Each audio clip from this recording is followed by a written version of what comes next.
Tú no eres parte de esta familia. Esas 7 palabras, dichas por mi propio hijo, me atravesaron como cuchillas de hielo. Estábamos en su casa, en medio de la cena de su aniversario, y Daniel las pronunció con una calma que me heló la sangre.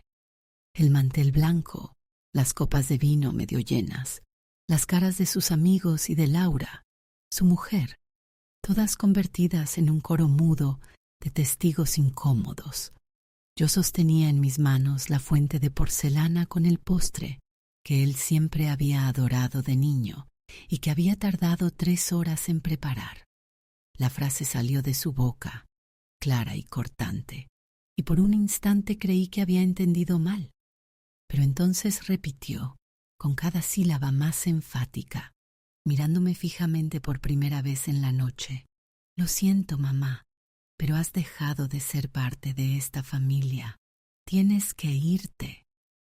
El silencio que cayó después fue más ensordecedor que cualquier grito.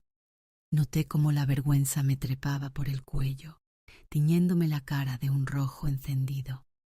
Mis dedos se aflojaron. La fuente de porcelana, la misma que heredé de mi madre y que él tanto le gustaba, se estrelló contra el suelo de madera, esparciendo pedazos de tarta de chocolate y fragmentos blancos como huesos rotos. Las lágrimas nublaron mi vista al instante, pero no lo suficiente como para dejar de ver que Daniel no apartaba la mirada de mí, con una frialdad que no le conocía. No era rabia, era algo peor. Indiferencia. Daniel, por favor, logré susurrar, pero él ya se había dado la vuelta. Laura, ¿puedes ayudarla a recoger sus cosas? Tiene un abrigo en el dormitorio de invitados.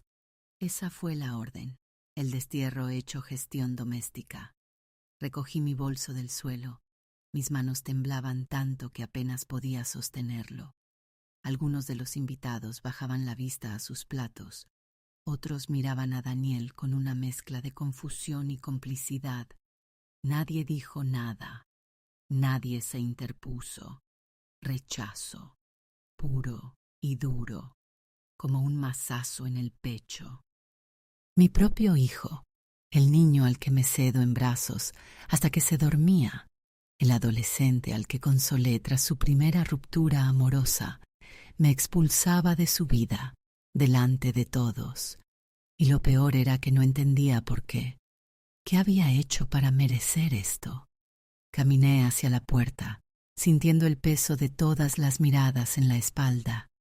Laura me alcanzó con mi abrigo, sin atreverse a mirarme a los ojos. Lo siento, Clara, murmuró, pero su pena no cambiaba nada. Salí al frío de la noche, a la calle desierta de su urbanización tan perfecta, y me apoyé contra la puerta de mi coche, viejo y modesto comparado con los que había en la calle. No podía conducir, no podía ni respirar. El dolor era un nudo de alambre de púas en mi garganta. Desde la ventana vi cómo Daniel cerraba las cortinas del comedor, borrándome de su vista, de su casa, de su vida. Arranqué el coche con un temblor incontrolable en las manos y conduje como un autómata, las lágrimas convirtiendo las luces de la calle en manchas difusas y coloridas. Llegué a mi piso, ese piso que me quedó demasiado grande cuando él se fue a la universidad y que ahora me parecía una cueva vacía. La soledad me golpeó con toda su fuerza. No me quité el abrigo, me dejé caer en el sofá de la salita, el mismo donde le leía cuentos, y me abandoné al llanto. Una madre no debería llorar por su hijo de esta manera. El dolor no era solo emocional, era físico. Un vacío punzante en el estómago, una opresión en el pecho que me recordaba que mi corazón, a sus 68 años, seguía siendo frágil.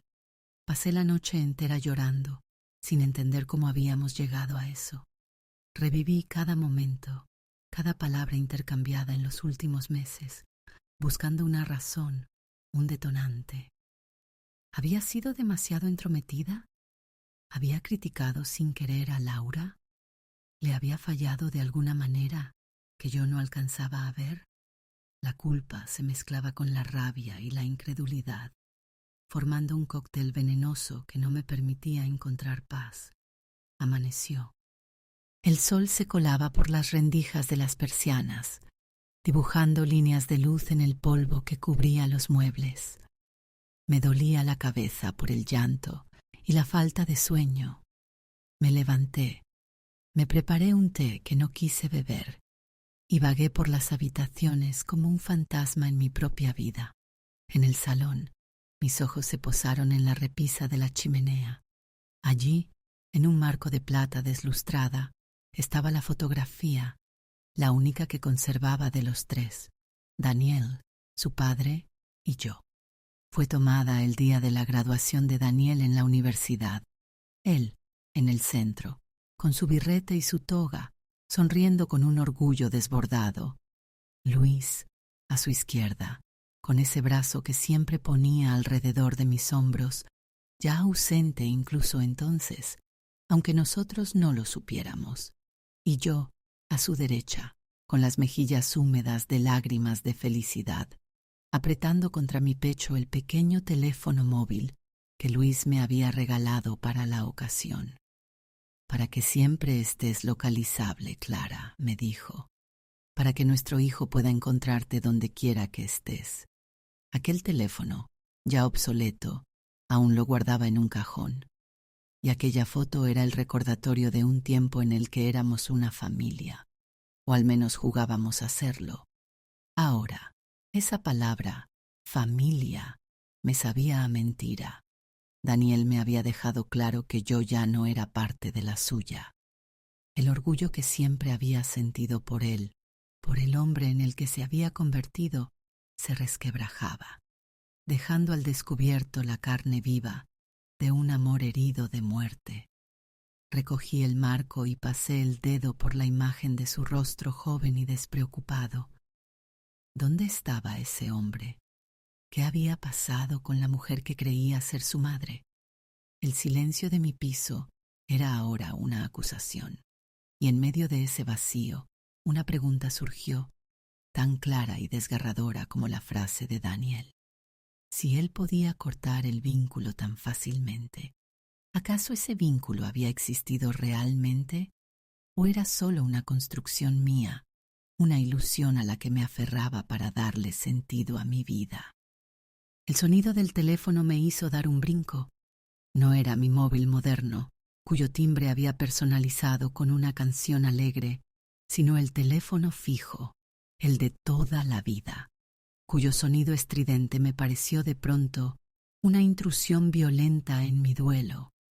Corrí a descolgarlo, un destello de esperanza irracional, iluminándome por dentro. ¿Sería Daniel? ¿Llamaría para disculparse, para decirme que había sido un error, un momento de locura? Señora Clara Martínez, una voz femenina, profesional, impersonal. Sí, ¿quién es? Hablo del hospital universitario. Su hijo, Daniel Martínez Soler, ha sido ingresado. Usted figura como su contacto de emergencia. El mundo se detuvo. Las palabras hospital e ingresado resonaron en mi cabeza como campanadas en una iglesia vacía. El suelo pareció inclinarse bajo mis pies. Me apoyé en la pared, la mano aún aferrada al auricular como a un salvavidas. ¿Qué le pasa? ¿Está bien? Ha sufrido un accidente de tráfico.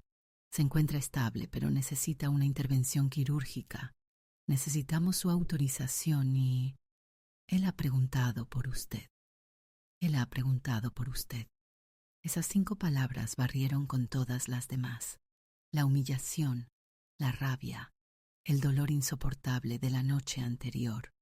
Todo se desvaneció ante el miedo primario, visceral, de una madre cuyo hijo está herido. El mismo miedo que sentía cuando de pequeño se caía en el parque y corría hacia mí con las rodillas sangrando.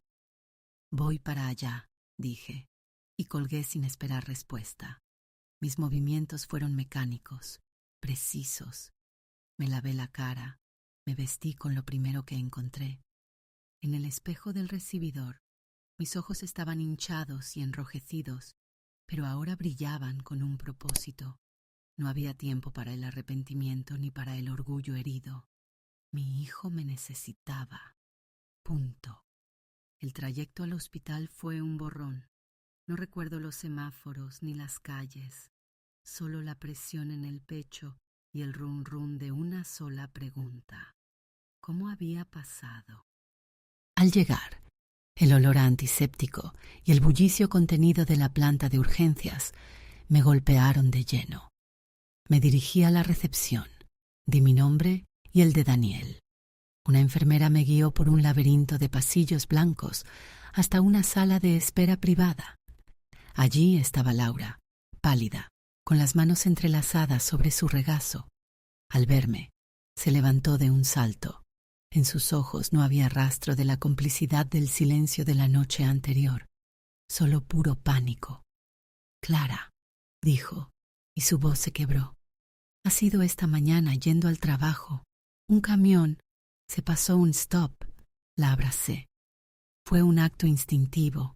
Ella se desplomó contra mi hombro sollozando, y en ese momento no éramos la suegra y la nuera con sus tensiones no dichas. Éramos dos mujeres aterradas por el mismo hombre. «¿Cómo está? ¿Qué han dicho los médicos?» «Tiene una pierna fracturada en varios sitios y una hemorragia interna. Tiene que pasar por quirófano, pero...» Tragó saliva. «Pero se niega a firmar el consentimiento. Dice que solo hablará contigo». Comprendí entonces la urgencia de la llamada. No se trataba solo de un protocolo. Daniel me estaba pidiendo a mí, específicamente a mí. Después de haberme expulsado de su vida, ahora me reclamaba para que la salvara. La ironía era tan amarga que casi pude saborearla. La puerta de la habitación de Daniel estaba entreabierta. Empujé suavemente y entré. Estaba pálido contra las sábanas blancas, con el cabello revuelto y una vía conectada a su brazo. Una venda ensangrentada le cubría la frente, pero sus ojos, esos ojos que eran los de su padre, estaban abiertos y me miraron fijamente en cuanto crucé el umbral. En ellos no había rastro de la frialdad de la noche anterior. Solo había dolor, miedo y algo que se parecía demasiado a la vergüenza. «Mamá», susurró. Su voz era ronca, vulnerable. Me acerqué a la cama. Todas las palabras preparadas, todos los reproches, se deshicieron en el aire.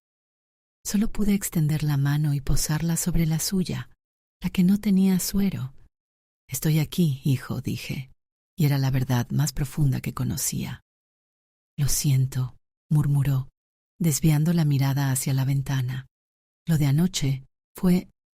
«Ahora no importa», interrumpí, apretándole la mano. «Lo único que importa es que te pongas bien. Tienes que dejar que te operen». Él negó con la cabeza, un movimiento débil. «No puedo, tengo miedo». La admisión me partió el alma. Mi hijo, el hombre fuerte y exitoso, siempre en control, me confesaba su miedo, y era a mí a quien se lo confesaba. «Daniel, escúchame», dije, inclinándome sobre la cama, mi voz un hilo firme y urgente. «Tienes que ser valiente, como cuando eras pequeño y te caías. Te levantabas, venías a mí, y yo te curaba. Ahora los médicos te van a curar, pero tienes que dejarles». Sus ojos se llenaron de lágrimas. «Anoche te dije que no eras mi familia». Las familias se hieren, Daniel, pero el amor no se rompe tan fácilmente. ¿Era cierto? En ese momento necesitaba creer que lo era. Necesitaba que él lo creyera. Un médico entró en la habitación con una tablilla en la mano. «Señor Martínez, necesitamos su decisión». Daniel me miró, una pregunta silenciosa en sus ojos, una súplica. ¿Le perdonaba? ¿Estaba realmente allí, incondicionalmente, a pesar de todo? Asentí, una vez, con la cabeza. Un perdón instantáneo y frágil, concedido en el borde del abismo.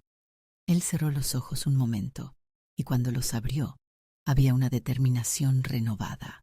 Asintió hacia el médico. «De acuerdo, que procedan».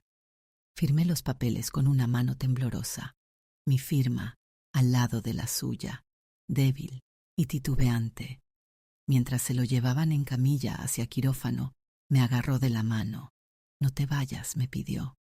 «No me iré a ninguna parte», prometí, y me quedé allí, de pie en el pasillo, viendo cómo las puertas dobles se cerraban tras él. La mujer a la que había echado de su casa había vuelto, convocada por la urgencia de la vida. Pero una pregunta quedó flotando en el aire estéril del hospital, tan pesada como el silencio de la noche anterior.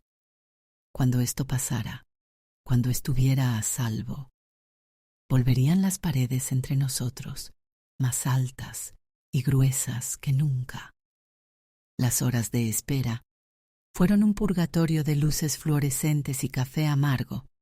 Laura y yo nos turnábamos en la incómoda butaca de la sala, sumidas en un silencio que ya no era incómodo, sino compartido. El miedo es un idioma universal. En un momento ella rompió el vacío, su voz un susurro cansado. «Discutimos anoche», confesó, mirando sus manos, «después de que te fuiste. Fue feo». No dije nada, solo esperé, sintiendo como una nueva capa de culpa se depositaba sobre mí. ¿Había sido yo, sin querer, la chispa? «No fue por ti, Clara», la añadió, como leyendo mi pensamiento. «O no directamente. Fue por el dinero». La palabra sonó cruda, vulgar, fuera de lugar en aquel pasillo blanco. El dinero. Nunca había hablado de dinero con Daniel. Después de que Luis muriera, me las arreglé con la pensión y con los ahorros que, con tanto esfuerzo, habíamos reunido. Siempre me aseguré de que Daniel no careciera de nada, incluso cuando eso significaba apretarme el cinturón. Él había triunfado, tenía un buen trabajo, una casa magnífica. ¿Qué podía haber pasado? Le pedí que firmara un acuerdo prenupcial, continuó Laura, con la voz quebrada. Mis padres insisten. Tienen miedo de que, si algo pasa, hizo un gesto vago. Daniel se enfureció. Dijo que era una falta de confianza, que era como decir que nuestro matrimonio estaba condenado al fracaso. Anoche, en la cena, él estaba explosivo. Y cuando llegaste, con esa tarta que le encanta. Fue la gota que colmó el vaso. Le recordabas a un tiempo en el que las cosas eran más simples, en el que no había prenupciales ni presiones de suegros. Creo que te echó la bronca a ti que me debía a mí.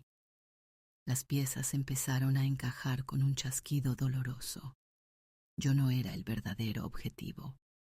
Había sido el chivo expiatorio de una rabia que no se atrevía a dirigir a su mujer, a sus suegros, a la vida compleja que había construido. Mi amor, representado en esa tarta, se había interpretado como un reproche. La revelación no aliviaba el dolor, pero le daba una forma nueva, más comprensible y a la vez más triste. Mi hijo no me rechazaba a mí, rechazaba una presión que no sabía cómo gestionar, y yo, sin saberlo, había pagado el pato. Finalmente, el cirujano salió, con la mascarilla colgando del cuello. Nos pusimos en pie de un salto. La operación ha ido bien, dijo, y un suspiro colectivo de alivio llenó el espacio entre Laura y yo. La pierna ha quedado bien compuesta. La hemorragia está controlada. Estará un tiempo sin poder apoyar ese pie, y el proceso de rehabilitación será largo, pero se recuperará por completo. Las lágrimas que brotaron entonces eran diferentes, eran de agotamiento, de liberación. Laura me abrazó, y esta vez me aferré a ella con fuerza. Nuestro conflicto, momentáneamente, había encontrado una tregua en la victoria común de mantenerlo con vida. Pudimos verlo unas horas después, aún aturdido por la anestesia. Estaba pálido, pero en sus ojos había una claridad que no había tenido antes. Me miró y esbozó un leve, torpe movimiento con la mano, invitándome a acercarme. Laura me ha contado lo del prenupcial, susurró, su voz ronca por el tubo de la anestesia. No importa, Daniel. Sí importa, insistió con más fuerza. Fui un cobarde, Me enfadé con ellos y descargué contigo, porque eras segura, segura. Sí, sabía que pase lo que pase tú, siempre estarías ahí, o eso creía. Su mirada era profunda, cargada de un arrepentimiento que iba más allá del incidente de la cena. Creí que podía permitirme el lujo de echarte y que tú aguantarías, como siempre. Sus palabras me atravesaron. No era solo la rabia del momento. Había sido una prueba tóxica, una comprobación enfermiza de los límites de mi amor. Y al hacerlo, había roto algo fundamental, la confianza básica de que un hijo nunca debe cuestionar el lugar de su madre. Él lo sabía, lo veía en sus ojos. Había jugado con el fuego de nuestro vínculo y había quemado la casa entera. Yo siempre te querré, Daniel, dije, y era la verdad más pura que poseía. Pero no puedes volver a hacerme eso. No puedes usar mi amor como un arma. Él asintió, lentamente, y cerró los ojos. No era un perdón completo, ni una reconciliación. Era el reconocimiento de una herida abierta que necesitaría más que palabras para sanar. Un hueso roto puede soldarse, pero la fractura en un corazón, ¿cómo se recompone? Me senté a su lado, en la penumbra de la habitación, mientras se sumía en un sueño inducido. Yo era su madre, estaba a su lado, como él había pedido. Pero por primera vez en mi vida, me pregunté si mi presencia allí era un acto de amor o simplemente el cumplimiento de un deber que, incluso tras la humillación, no me atrevía a eludir. Los días siguientes se convirtieron en una rutina de hospital. Llegaba por las mañanas, relevaba a Laura, que se iba a trabajar, y me pasaba las horas junto a la cama de Daniel. La conversación era escasa, funcional. ¿Necesitas agua? ¿Te duele? La enfermera viene en camino. Hablábamos de lo inmediato, de lo físico, esquivando con cuidado el abismo emocional que se abría entre nosotros. Él aceptaba mis cuidados con una docilidad que no le conocía, casi con vergüenza. Yo se los ofrecía con una eficiencia profesional que ocultaba el temblor de mis manos. Una tarde, mientras ordenaba sus cosas en el carrito de la noche, mis dedos rozaron algo frío y metálico en el bolsillo de su chaqueta. Lo saqué. Era su teléfono móvil, la carcasa negra y lisa que siempre llevaba. Estaba apagado. Lo encendí, casi por inercia, y la pantalla se iluminó mostrando la foto de Laura sonriendo. Y entonces, justo debajo, vi la notificación de una docena de mensajes de voz, sin escuchar. Todos de un mismo número. El número de su suegro. Miré a Daniel. Dormía, respiración tranquila, ajeno al pequeño artefacto que contenía, quizás, las claves de su explosión. Una parte de mí, la madre protectora, quería guardarlo y olvidarlo, pero otra parte, la mujer que había sido públicamente desterrada, necesitaba entender. Con un nudo en la garganta, me senté en la silla, busqué unos auriculares en mi bolso y conecté uno al teléfono. Presioné el primer mensaje y llevé el auricular a mi oído. La voz de Roberto, el padre de Laura, era seca, imperiosa, tal como la recordaba de las pocas cenas familiares. Daniel, Laura me ha contado tu postura sobre el prenupcial. Es una insensatez. No es una cuestión personal, es de sentido común. Llámame cuando escuches esto. El segundo mensaje, unas horas después. Ignorarme no va a solucionar las cosas. Tu actitud preocupa mucho a la familia. Pensábamos que eras más maduro. El tercero, enviado la mañana del accidente, la voz cargada de una frialdad que me heló la sangre. Mira, Daniel, esto no es una negociación. O firmas el documento, o Laura sufrirá las consecuencias. No vamos a permitir que pongas en riesgo su futuro. No somos tu madre para aguantarte todos tus caprichos. Ahí estaba, la bomba. No somos tu madre para aguantarte todos tus caprichos. Esas palabras, envenenadas y deliberadas, habían encontrado el punto flaco de mi hijo. No era solo el dinero, era el desprecio hacia la educación que le había dado, hacia el tipo de hombre que yo había criado. Un hombre, al parecer, de caprichos. Roberto había usado mi imagen, la de la madre permisiva y blanda, como un arma para herir su orgullo masculino, su identidad como esposo proveedor. Y Daniel, en lugar de defenderme o de defenderse a sí mismo, había absorbido ese veneno y lo había vomitado sobre mí. Yo era el eslabón débil, la madre que aguanta.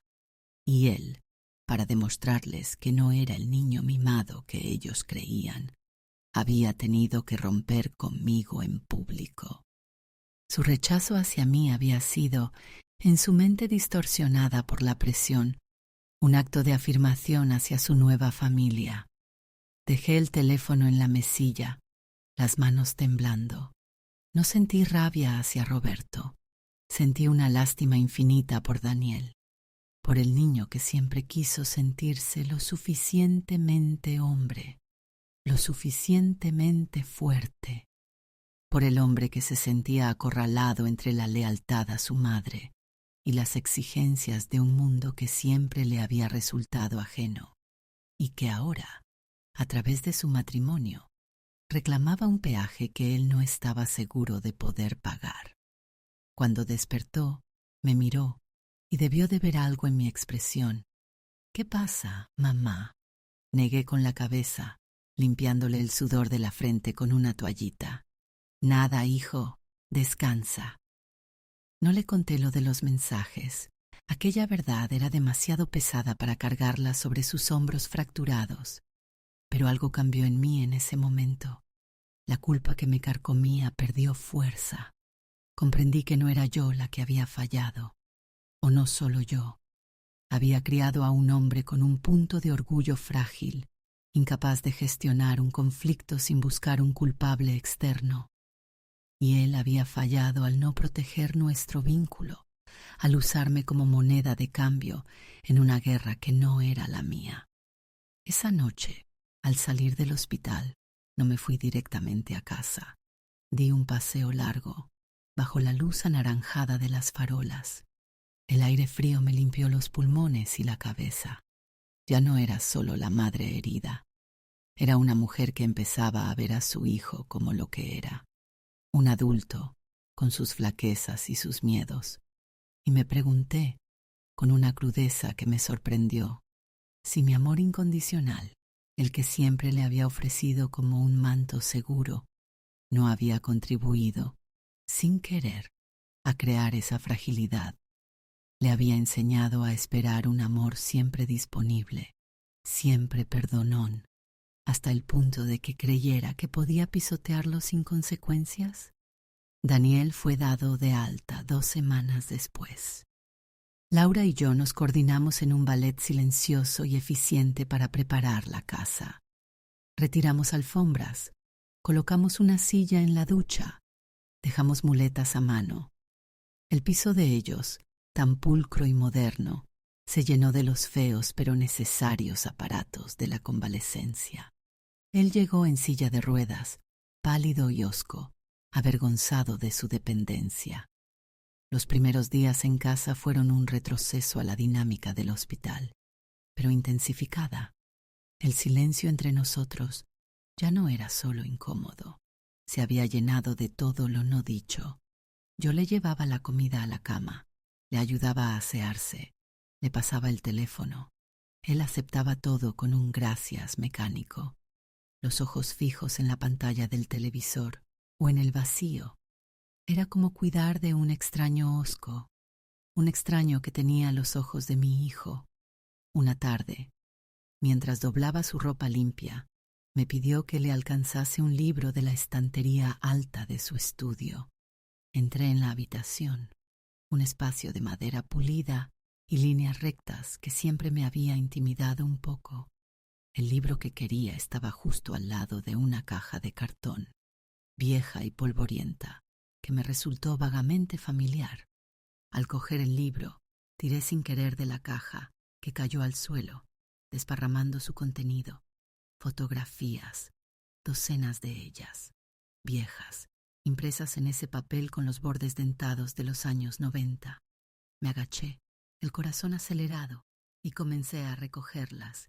Y allí estaba nuestra historia. Daniel en brazos de Luis, recién nacido.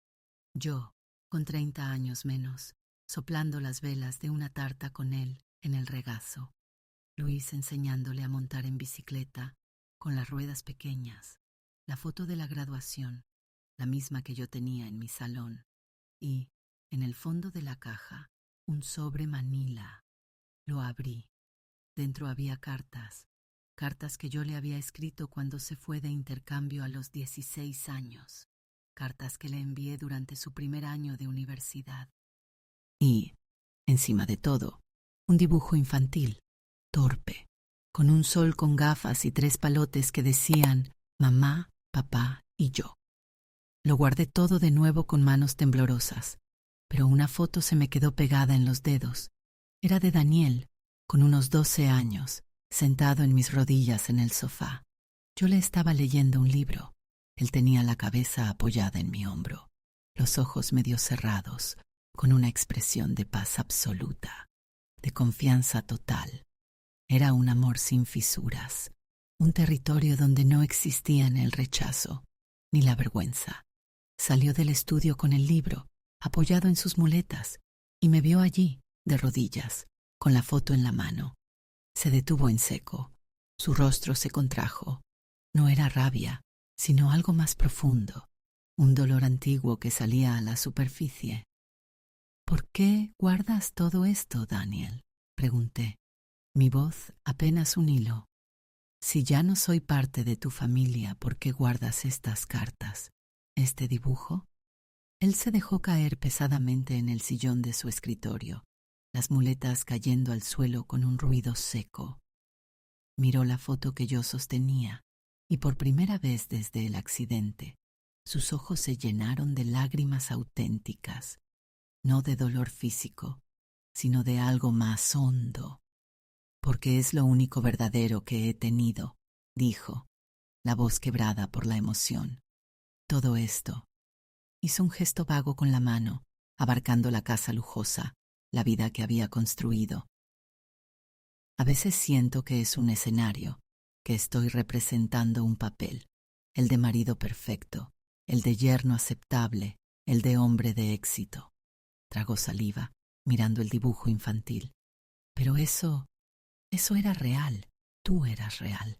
Y anoche, cuando te eché, fue como si hubiera quemado el único mapa que tenía para volver a casa. La confesión me dejó sin aliento. No era solo arrepentimiento por una frase cruel, era el reconocimiento de una verdad esencial que ambos habíamos eludido, que en su búsqueda por encajar en un mundo que le exigía renunciar a partes de sí mismo, había intentado amputar la raíz de la que provenía. Y había descubierto demasiado tarde que sin esa raíz se marchitaba. No me acerqué a abrazarlo, no dije, te perdono. Me quedé allí, en el suelo, sosteniendo la prueba física de un amor que había existido, que según sus propias palabras, aún existía en algún lugar, bajo los escombros de su orgullo, y supe, con una certeza que me atravesó, que el viaje de vuelta, si es que existía, no consistiría en que yo lo perdonara a él. Consistiría en que él aprendiera a perdonarse a sí mismo por haber intentado negar quién era. ¿Y yo? ¿Sería capaz de esperar a que lo hiciera? ¿O el dolor había cavado un foso demasiado profundo? La revelación en el estudio no nos llevó a un abrazo lloroso ni a una reconciliación inmediata. Más bien, fue como si hubiéramos quitado una venda de una herida que necesitaba aire para no enconarse. El silencio que siguió ya no era incómodo, sino contemplativo. Yo seguía yendo a su casa cada día, pero algo había cambiado.